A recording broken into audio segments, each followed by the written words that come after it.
Where does the rectangle representing the probability that x equals 5 start? Where does it end?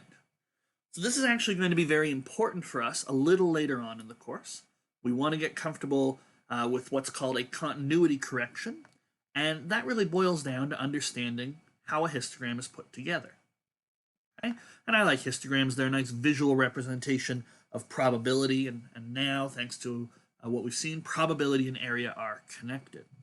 So we're interested in x equals 5. So here's 5 down here.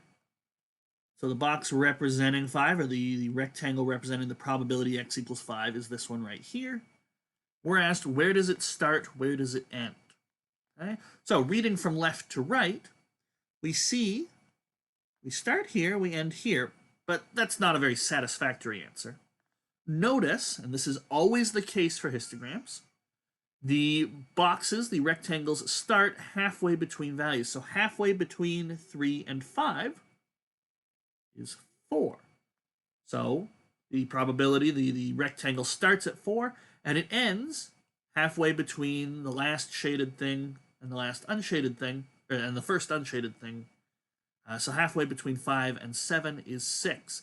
Now you're saying, well, how are you doing that in your head? Well, you might know that 6 is halfway between 5 and 7, but if not, you add up the two numbers and divide by 2. That's how we can get a 6 there. Okay? So the boxes start and end halfway between the ones you're shading in and the ones that you haven't shaded in. That's all.